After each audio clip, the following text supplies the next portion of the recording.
नमस्कार साथियों, मैं हूं Pramod Kumar Kandwal intensive spiritual path से।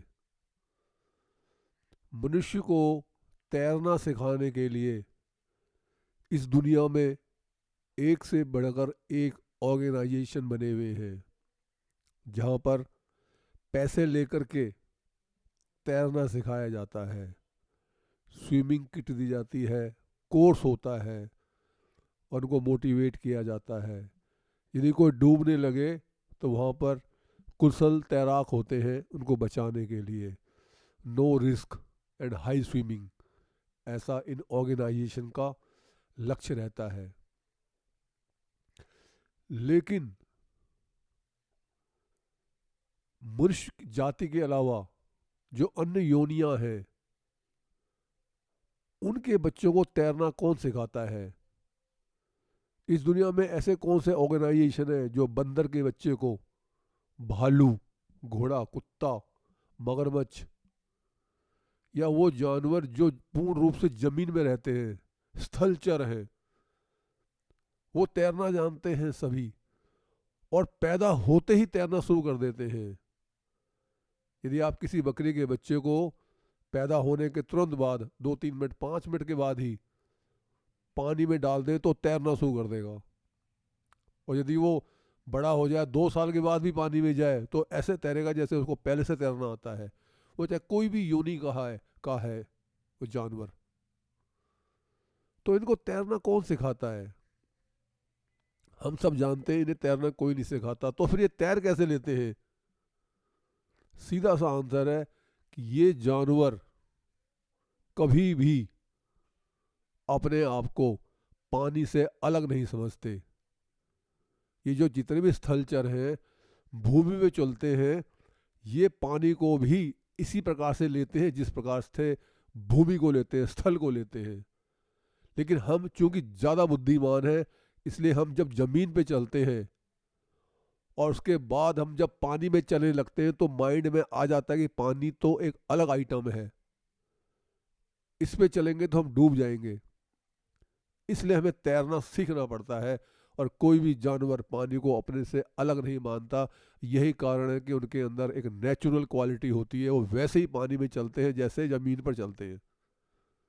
एक बिल्कुल स्मॉल थॉट का अंतर है कि वो पानी को अपने से अलग नहीं समझते। एक भजन है, श्याम तेरी बंसी पुकारे राधा नाम, लोग करें मीरा को यूं ही बदनाम। तो राधा तो 5,000 साल पहले पैदा हुई थी और मीरा 1500 में, यानी 3500 साल का अंतर है। और मीरा बदनाम हो रही है।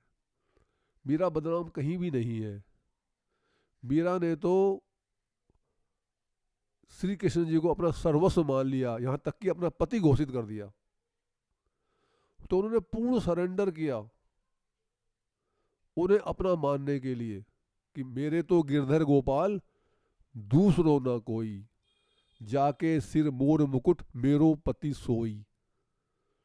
और आप सब जानते हैं कि उन्होंने इतना नाम सुमिरन किया, इतना नाम सुमिरन किया कि वो सशरीर ही परमात्मा में समा गई।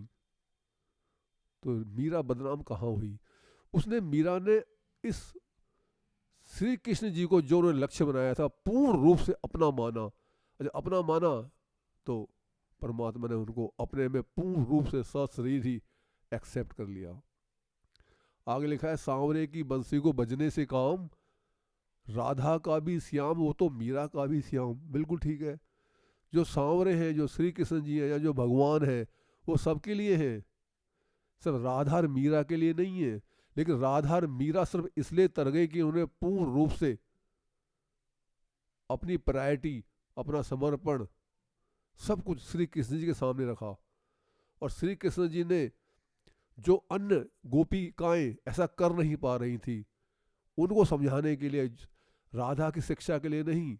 राधा तो अति विद्वान थी, मीरा उस समय थी नहीं। तो जो अन्य गोपिकाएं थी जिनको भ्रम था कि ये पूर्ण अवतार है कि नहीं, या पूर्ण प्रेमी है कि नहीं, या इनका पूरा समर्पण राधा के पास ही है क्या, कुछ को कन्फ्यूजन था, कुछ को क्लियर था कि वो हमारी है, राधा की नहीं है। तो ये कन्फ्यूजन था, ये डायलेमा में सभी थी। तो उसे ख़त्म करने के लिए श्री कृष्ण जी ने रास लीला का आयोजन किया और रास लीला के अंदर उन्हें सब कुछ स्पष्ट कर दिया कि मैं तो सबका हूँ, बस आप आगे बढ़िए। जिस प्रकार से नदी सबकी होती है, कोई भी पानी पी सकता है, मनुष्य भी और जानवर भी, कीड़ा भी, सभी योनियां नदी से पानी पी सकती है, बस पीने वाला होना चाहिए। उसी प्रकार प्रभु ने रास लीला करके सिद्ध किया मैं तो सबका हूँ, आपको लाभ उठाना आना चाहिए। जब तक हम ईश्वर को अपना नहीं समझेंगे और उसको प्रायोरिटी में नंबर 1 पर नहीं रखेंगे, तब तक हम न ही अध्यात्म में सफल हो सकेंगे और न ही अपने सर्वोच्च लक्ष्य को इसी जन्म में प्राप्त कर पाएंगे।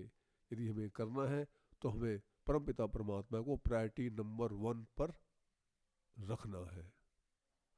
यदि आपको ये संदेश ज्ञानवर्धक तथा उपयोगी लगता है तो आप वीडियो को लाइक, कमेंट, शेयर तथा चैनल को सब्सक्राइब भी कर सकते हैं, ताकि आगे आने वाली सभी वीडियो का नोटिफिकेशन आपको मिलता रहे। गुरु भगवान सबका कल्याण करें।